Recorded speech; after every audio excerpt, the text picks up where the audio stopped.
Good morning, good afternoon, good evening, good night. I don't know when you are watching this. There's nobody yet present in this live session. So welcome to Let's Talk About Hegel Live. I had some confusion about the numbering, but this is the third episode in our live series about Hegel. I made a little video about paragraph 557 dealing with the second statement that Hegel makes about the religion of art, or about fine art as the manifestation of the absolute. And it was quite a dense text ultimately that I gave you, quite complicated, and I want to try today to um, make it more transparent. It is a difficult text. Hegel is a difficult philosopher. What can I say? What can I do? I can only try to um, make it as transparent as possible, and that's what I'm going to try and do today. So let's go to the text. First of all, let's consider the German text a little bit, if we can. I have to find it first. Do I have it somewhere? I don't seem to have it anywhere. No, I do have the text here of. Oh yeah, I have it here. I can use this. Let me make this a little bit bigger. I'm going to share the screen with you now. But let's see, there's also this, and there is, where's the other one? Where is the other one? Oh, here it is. Make it a little bit bigger and see if we can read it together. So always try to give you first the German text. If you know German, wonderful. If you don't, you can learn a little bit of German. Now, I found this paragraph in German to be quite difficult. I'm going to first have the translation here and then break it down into a flow of the argument form. But I mean, the first thing that we had in paragraph 556 is Hegel's explanation of the concept of beauty. And beauty is, well, in Hegel's aesthetics, simply a word that he took over from his predecessors. But now he's going to explain two things. He is going to explain how beauty is connected to the idea of the absolute, or to the idea of spirit. That's one. And the second thing is, and it's not immediately clear that he does that, he's going to connect the idea of beauty to a whole era, a whole community, which is the Greek community, which, according to Hegel at least, defined its own religion and culture with the idea of beauty. And I think he's quite right to refer to it like that, even in this, let's say, more universal, more general way of referring to it. But it's the idea of kalogathia. Kalogathia means it's both beautiful and good at the same time. Kalos meaning beautiful, and agathos meaning good. And by the way, agathos is good. It can also mean noble. It can also mean sound. It can mean a lot of things. But let's say it's the good, the moral good that we're talking about. So in paragraph 557, he is saying, well, maybe we should go to the English immediately. In the previous video, you can hear me saying this in German. But this is the first part of the translation. The translation by Wallace is a good one. The sensuous externality attaching to the beautiful, he has explained that before, as something that is beautiful has an existence as a material thing, like let's say a painting, paint and wood or canvas, something that you can simply take as an object of perception, as let's say, a piece of wood with colors on it. But the beautiful, of course, has something to do with what the painting refers to, or what it tries to express. Nevertheless, when the beautiful is that which informs us and makes us understand stuff, like the way it makes us understand the nature of a god or goddess in ancient Greek civilization, then there is this sensuous externality attaching to the beautiful, the form of immediacy as such. That is the tool or the vehicle or the medium, so to speak, that brings the gods, brings the absolute closer to us. This is one of the most difficult statements that he makes. At the same time, qualifies what it embodies.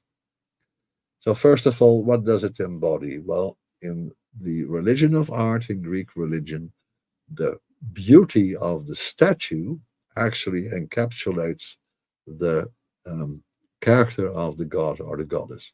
Let's say this wonderful statue of Apollo, with all his measurements being perfect according to Greek ideas, and this mathematical precision, so to speak, of the body. It's a perfect human body, a perfect male body.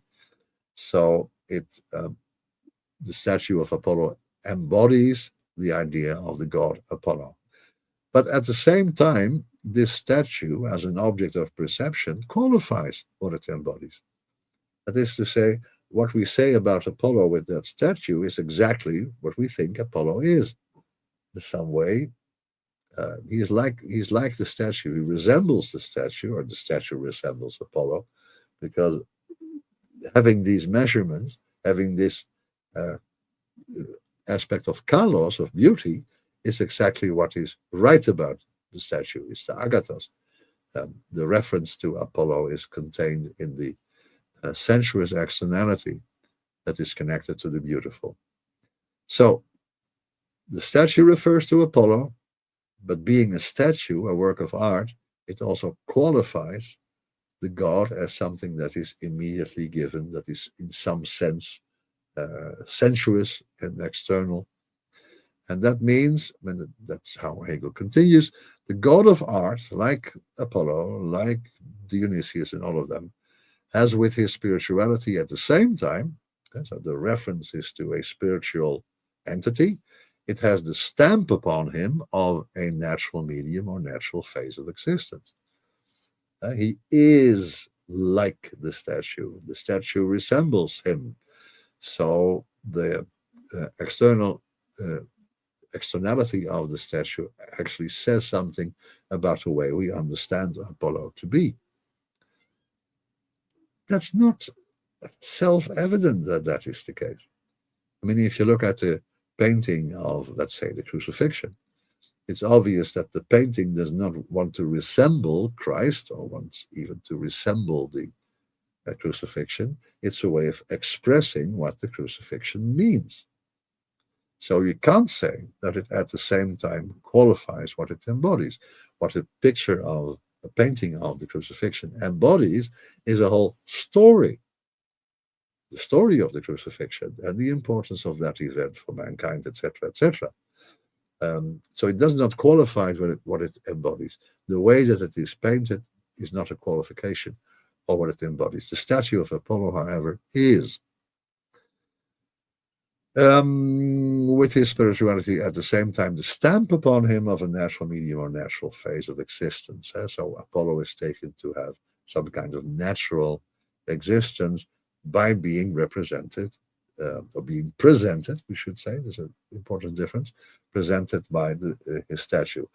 By the way, what is the difference? Representing means referring to something, and presenting means to put into the light, to manifest it. The statue of Apollo tries to present something, and that is not the case with a painting of the crucifixion that represents something. He contains, the he is the god of art. He contains the so-called unity of nature and spirit. That's actually what it is about. That's actually what a work of art does. You have something that is has a natural existence, but at the same time it conveys a spiritual meaning. So a unity of nature and spirit, i.e., that is the immediate unity in sensuously intuitional form. So the immediate unity, without further reflection, without conditions, simply portrayed, presented, the immediate unity of nature and spirit in a sensuously intuitional form. So let's talk about the statue. It's sensuously presented. You can touch it, you can feel it. Intuitional, it's a matter of seeing it and understanding its meaning, and that's the form of it. That's the structure of it. Not the spiritual unity itself, which Hegel will argue, the real unity of the spirit has this natural element, but only as a moment of it, an element of it. It's superseded in spirit. It's one thing to say that a work of art existing in nature presents the idea of divinity. The other is to have the idea of divinity and letting go of the sensuously intuitional form. Like what happened in Judaism, in the Torah, where we are forbidden to make any kind of form or likeness of whatever is there in heaven, on earth, below earth, to have something to worship. So that would be a spiritual unity. The spirit, the invisible spirit, the invisible God, is represented by, let's say, laws or um, sayings or texts, or maybe in some religions even by images, but it does not qualify what it embodies. It's not a spiritual unity that we are driving toward, where the spirit contains nature within itself, but not that the spirit is, let's say, part of nature or proceeding from nature, but just the other way around. Of course, Hegel is here drawing upon certain Christian presuppositions that are totally self-evident for him, and the spirit is creator. So he brings about nature, he brings about a world that exists, that he is not identical to, and that whole world refers to him as the creator. That is what he actually is expressing here in philosophical language. The natural will be put only as ideal, as an idea, superseded in spirit. And the spirit has within itself the idea of his manifestation in nature. That's part of the idea of what it means to be spirit. Spirit has to manifest itself in its other, and that other is nature. The spiritual content would be only in self-relation. If you talk about the creator and his relationship to the creation, then the creator is what he is by relating to himself. The meaning of God is not derived from the meaning of his product, his creation. That's another way to say that.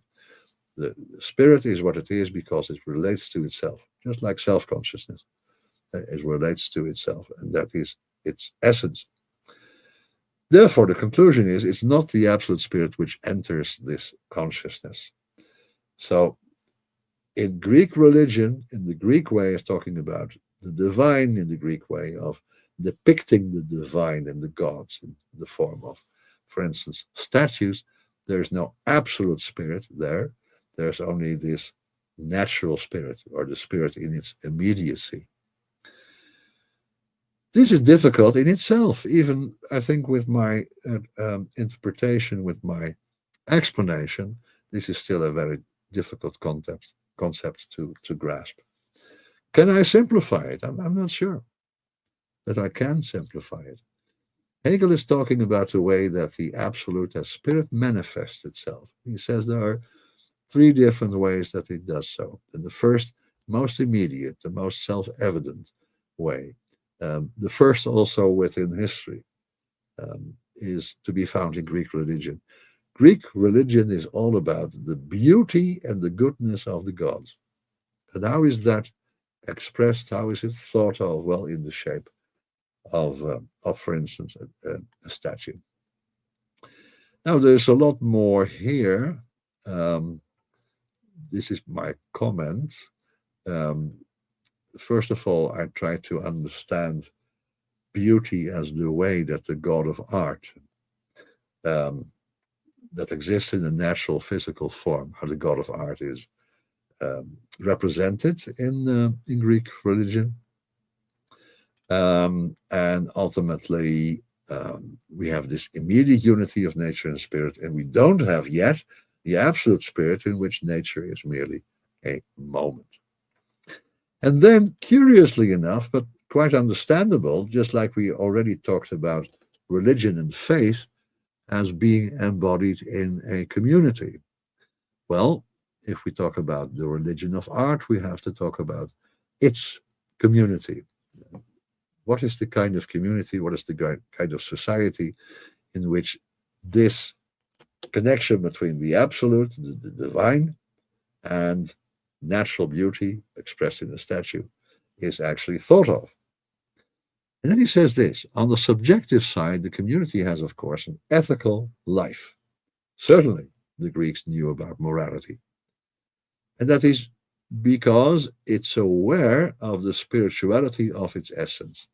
It understands itself as a society to be not merely a natural phenomenon compatible to how animals form groups, but it has a spiritual element. It has the ideas, for instance, of state and justice, and it has a diversification of functions within the society.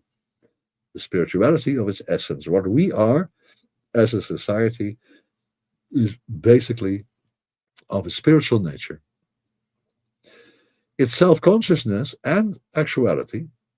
So the way the Greeks were aware of themselves, how they considered themselves to be free men, and how they understood themselves to be self-aware, free human agents that could act in the world, but also the actuality of it. So the um, organization of the society, the objective institutions in that society, they were what Hegel then calls elevated to substantial liberty. Now, why doesn't he simply say it was an expression of liberty? Liberty is social freedom, is freedom within the bounds and limitations of an organized way of living together. Substantial liberty, because the liberty that the Greeks actually had and actualized in their society was not reflected upon. Freedom, if you look at the works of Plato and Aristotle, is always considered to be the freedom of an individual from external constraints.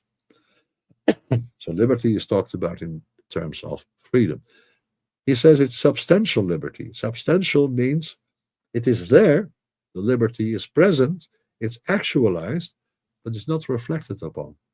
It's not self-aware in the execution of liberty.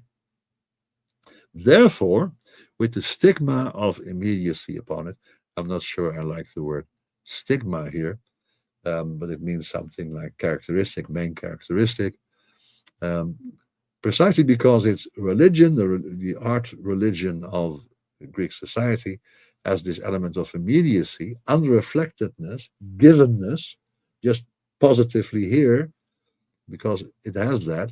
The subject liberty is not reflected upon, is not exercised in a self-aware manner, like in, let's say, a modern state in politics.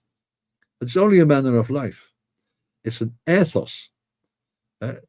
Ethos meaning the way we live together, the actual way we live together. That's how it is.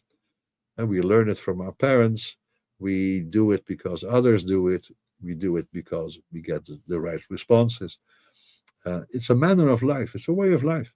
The Greeks had a way of life that expressed this substantial liberty of the self-consciousness. Without the infinite self-reflection, so really reflecting upon yourself in order to find the basic conditions. What made you a free person? What in society actually was the condition of your freedom and the exercise of your freedom? And the subjective inwardness of conscience. Whenever Plato tries to talk about this subjective inwardness of conscience, he actually talks about the daimon, which is a spiritual element of a person that is externalized as an external force, as an external agency. So Hegel, I think, is quite right to say that in Greek philosophy, Greek culture, the subjective inwardness of conscience, which is something that really occurred after the Reformation, that is inner sense of guilt or innocence toward the divine. So in an absolute, taken in an absolute sense. Whenever we have something that is in relationship to the absolute, something finite and human in relationship to the absolute, and we should say it's the absolute sense of what is within me. I feel guilt, but what is the feeling of guilt in this world doesn't really do much. But if it's felt in relationship to God, coram Deo, so in front of God, then it gets an absolute meaning. And so my sense of guilt is surpassed by my being guilty and being aware of my guilt in the face of God. And because it's in the face of God, actually it means that it has an absolute character. Subjective inwardness of conscience is not there in Greek culture. It's something that developed over time in Christianity. These considerations govern in their further developments the devotion and the worship in the religion of fine art. So, what are these considerations? Well, that the ethical life of the Greek with their religion of art, ultimately within their society, within let's say, the congregation of Greek religion, is just like a manner of life, is a way of living together. It's something that is determined by traditions, habits, and manners. Okay, so these two elements are here. On the one hand, beauty is just the immediate presentation of the absolute or the divine, and it has unity of nature and spirit, which is not the way the absolute spirit relates to nature. Absolute spirit must be thought of as, let's say, the absolute bringing from within itself out into existence something we call nature. It's opposite in one way and its expression in the other, looked upon it in the other way. So beauty does not give us absolute consciousness. Now, what about the community of Greek religion? Well, the subjective side says surely there is a moral life, there's an ethical life, but that ethical life is ethos, that is to say, it's determined um, by habit, etc. So it does not have this infinite self-reflection. It does not have the subjective inwardness of conscience, which will occur in the next stage, which is the absolute as religion.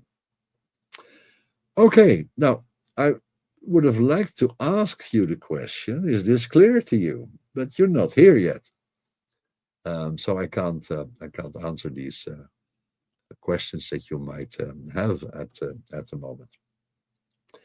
Um, okay, we'll see.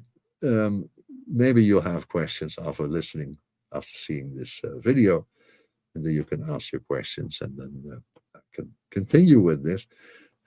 This is the supplement to the previous video in which I talked about both the German text and the interpretation. Let me show you something else for now. Um, this is the kind of trouble that you run into. I mean, look at this text. It's almost impossible to read it and to understand it. It has so many layers of meaning. I mean, what is externality? What is immediacy? It's a very difficult text. Now, how can you go about trying to understand this? Well, this is the first step. You have to take the basic statements that are in the text and you must set them apart from the secondary statements. Then it becomes a lot more transparent. So I have made it like this: the sensuous externality, which is a very important statement, and then actually attaching to the beautiful should have been, and I can do that now, should have been here, attaching to the beautiful. And let's get rid of this color. Um, the bold. So attaching to the beautiful, and the form of immediacy as such is secondary to the beautiful. So the sensuous externality, we know what it means. It means that we have a work of art, uh, like the statue of Apollo, which is a piece of marble with a certain color, height, and etc. Now, at the same time, qualifies what it embodies. So the sensuous externality qualifies what it embodies. So it embodies Apollo, but it also qualifies, it characterizes Apollo as something that is given in nature, that is a natural, has a natural existence. And the God of art has, with his spirituality, at the same time, the stamp upon him of, and then Hegel says two things. So the gods in Greek religion, they have a natural medium. Actually, he already said that because he talked about the sensuous externality. There's a natural medium and a natural phase of existence. And the natural phase of existence is the way that it actually is. Um, so let's move on then to the third statement. He contains the God that is the so-called unity of nature and spirit, the immediate unity of both. You see something natural, but it expresses fully the spiritual. It presents the spiritual. Where is Apollo? Well, right here. What is the statue doing here? Well, it's the place where Apollo actually resides. And then the secondary statement, that is the immediate unity in sensuously intuitional form. Sensuously, because I can see it with my eyes. Intuitional, I have to see through it in order to understand what it actually refers to.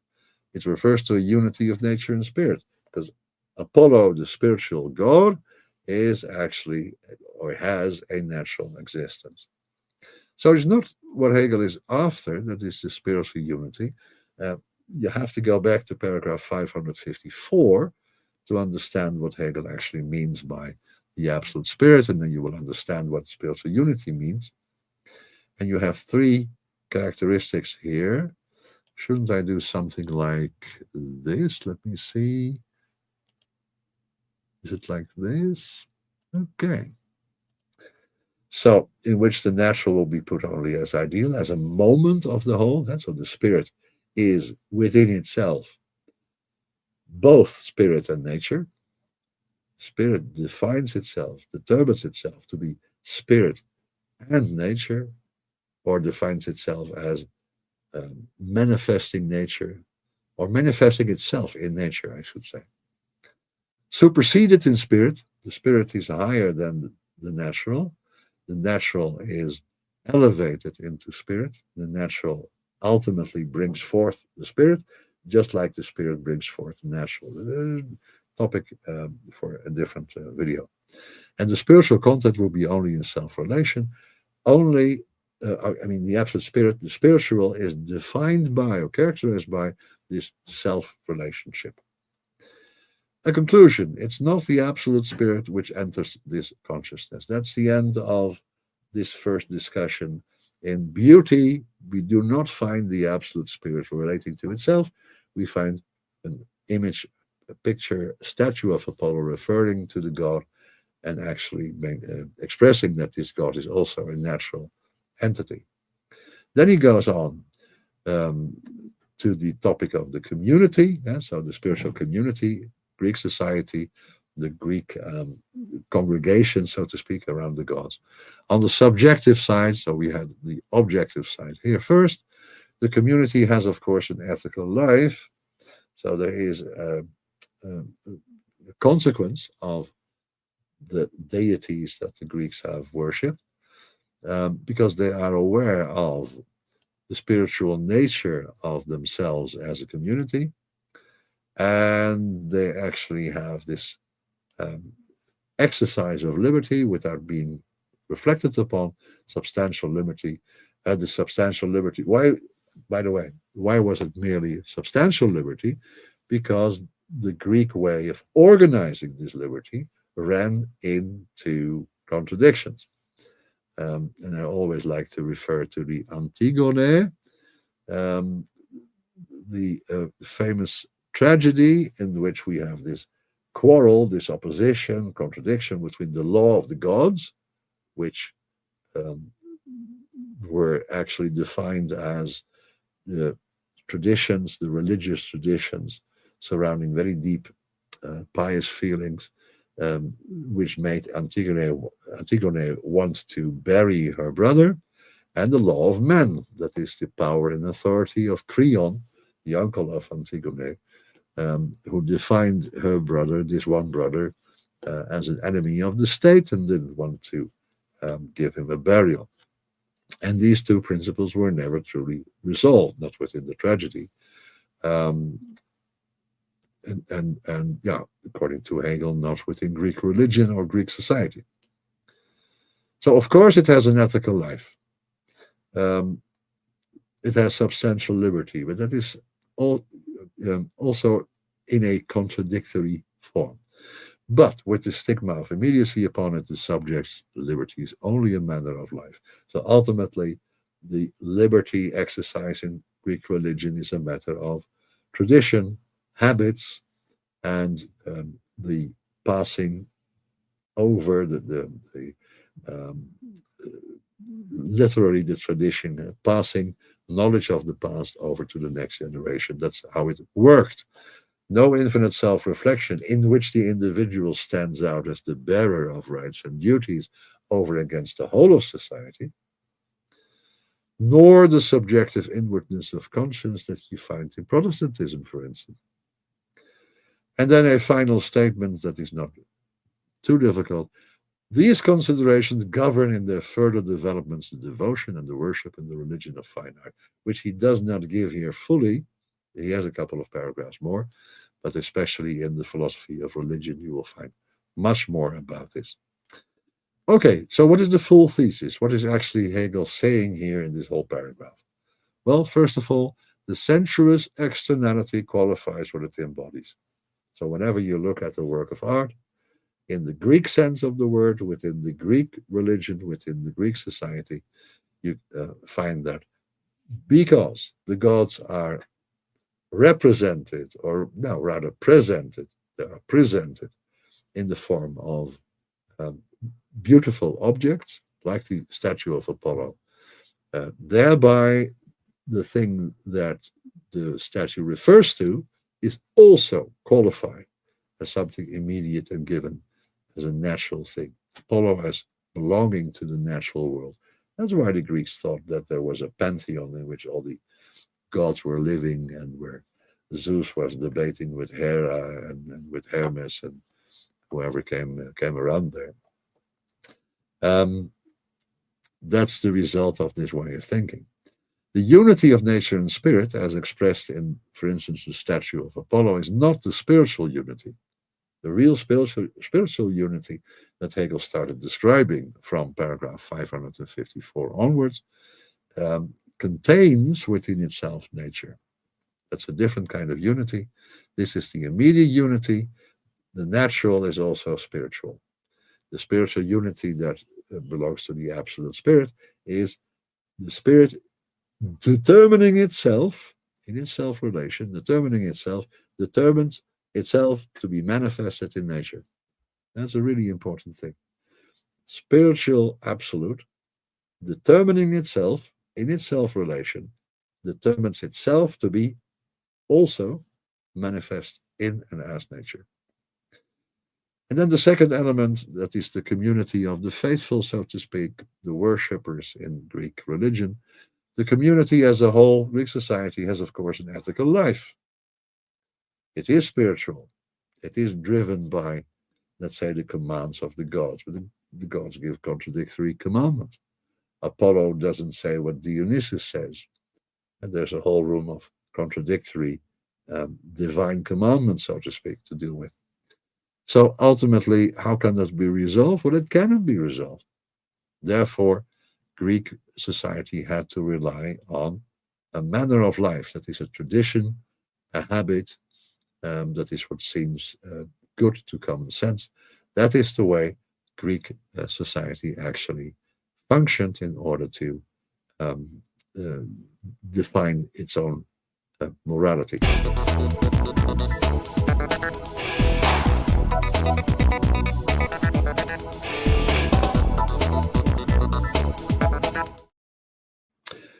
So maybe next time I can talk a little bit more about this if you at least have questions about it. Now, I want to make this remark. I understand how difficult it is to read Hegel. That's exactly the reason that I started this series, to help others understand Hegel, because I think Hegel is important to understand. I've talked about that many times. So I'm not going to repeat myself. But you have to do the work.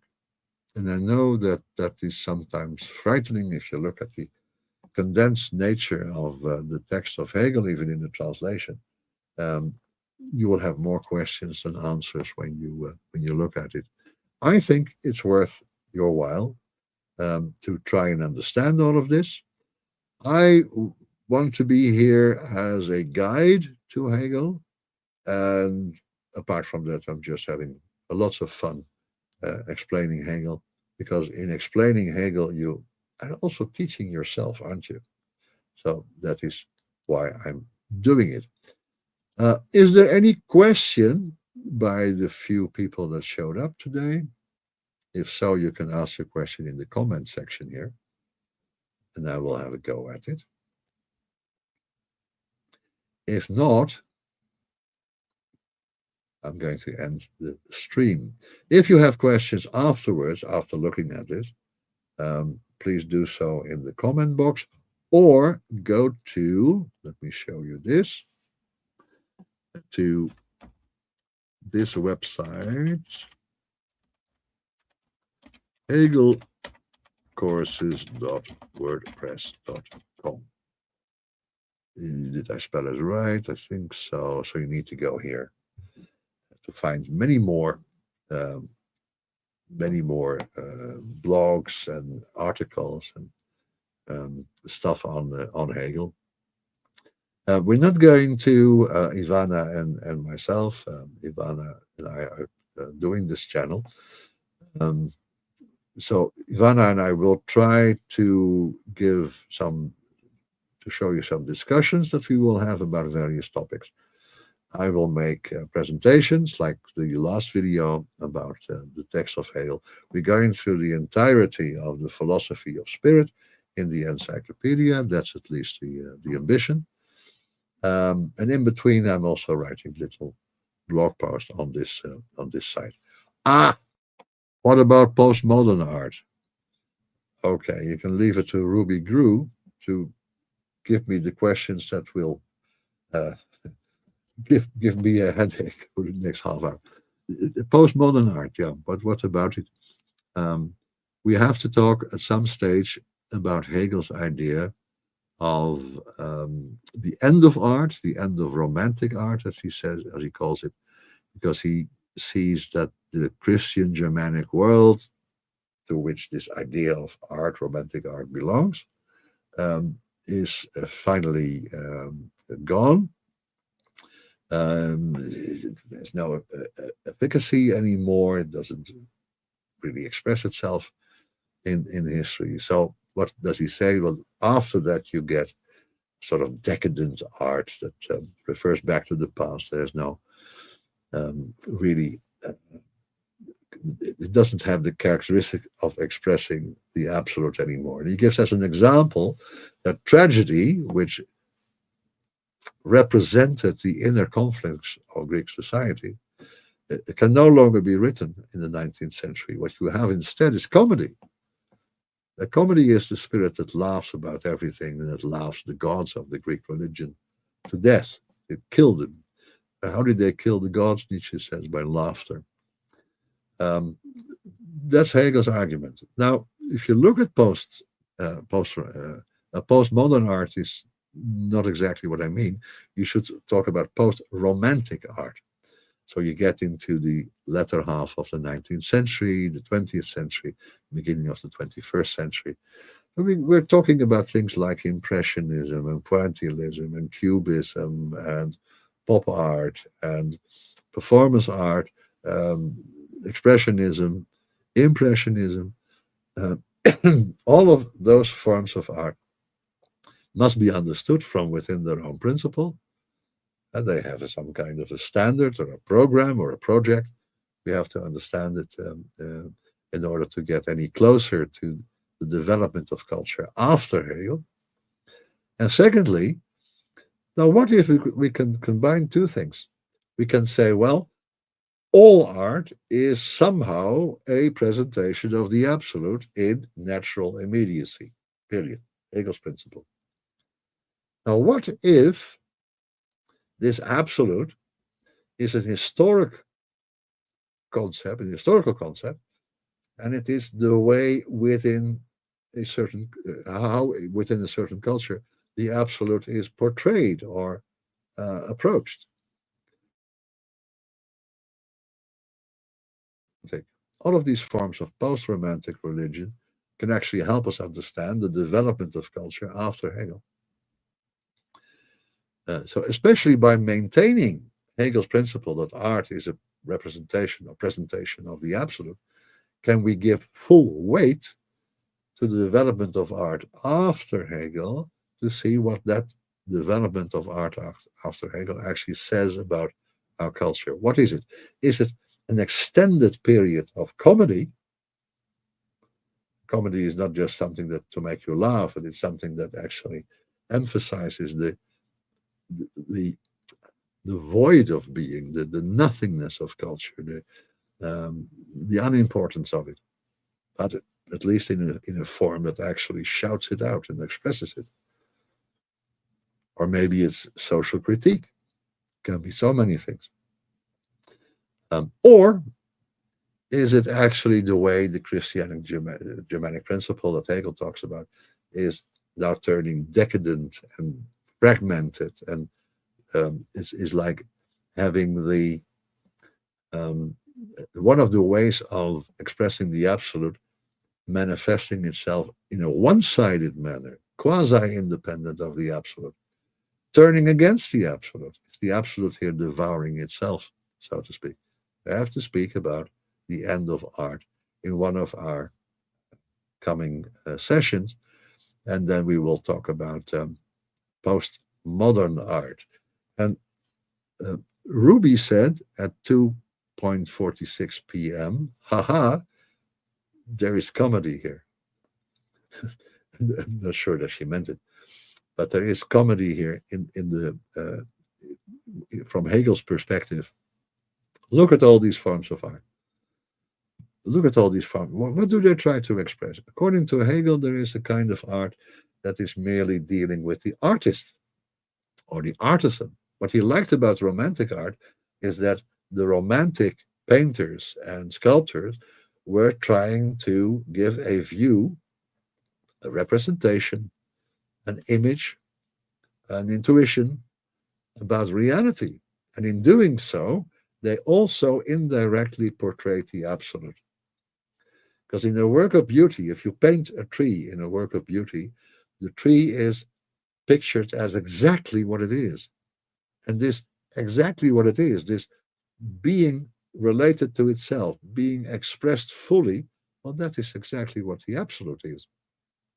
So, in portraying something perfectly and beautifully, you're indirectly also portraying the absolute, the divine nature of every finite thing. Now, that doesn't occur anymore after this end of art, this post-romantic art. Um, what is actually exposed and shown is the negative inner side of it. Look, the landscape that you are admiring, that is so wonderful, like say the way that someone like Constance would paint it, an English landscape. Well, actually, it's nothing but a series of little dots of primary color. Impressionism wants to show you how you see it, no longer what you see. Um, and look at this landscape. Actually, what we know is that we sort of recognize geometrical shapes. Well, what about taking these geometrical shapes and put them on the canvas? And you get cubism. You have all sorts of post-romantic art that actually focus on the way we perceive the world and how we can portray this way of perceiving instead of the perceived.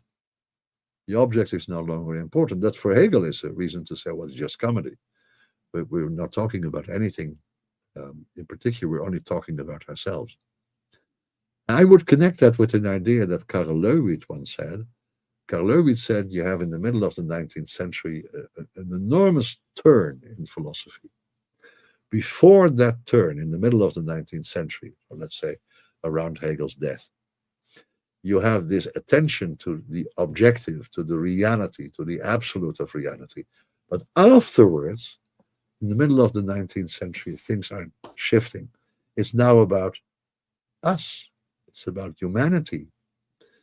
Humanity becomes the absolute, and no longer the spiritual or the spirit, and not his spiritual side. You will see that Marx will maintain that the so-called liberal or rational society is actually suppressing the poor. And Nietzsche will show that our use of our reason is actually in service of our will to power. And Freud will show that we can't even be certain of the meanings that we find in our own consciousness, because they might be driven by things that are quite irrational and have nothing to do with our consciousness. So we have all of these, and Kierkegaard maintaining that this idea of the totality, the absolute as a totality, is actually very weird, because our individual's existence is what drives us actually, and not our being part of some totality. So you have these four voices in the 19th century destroying this self-evident foundation of Hegel's philosophy. And that means that in the realm of art, we can see something similar. It's about this turn to the human side of perception instead of turning to the absolute element of the perceived. And I think that happens in art, it happens in psychology. It's what we call the anthropocentric turn. That's the term that Karl Leuwit used for that. And I think you can connect it with that. Maurice Merleau-Ponty is then quoted by Ruby Grew. Yeah, that's one of the phenomenologists that said our intellect is so embedded in our bodily functions that you cannot talk about consciousness and our intellect, our logic, etc., without referring back to the way our body actually is our being in the world. Our being in the world is not an intellect within a medium that connects to the world. Our intellect is totally embodied in our physical bodies. Yeah, maybe there's reason in the future also to talk about Maurice Merleau-Ponty.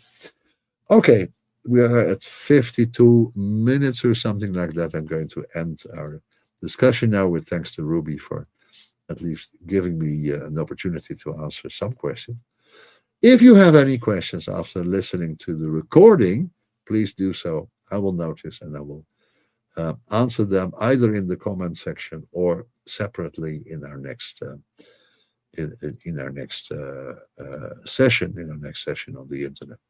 So thank you very much. Hope to see you at some stage next week or something. Bye bye.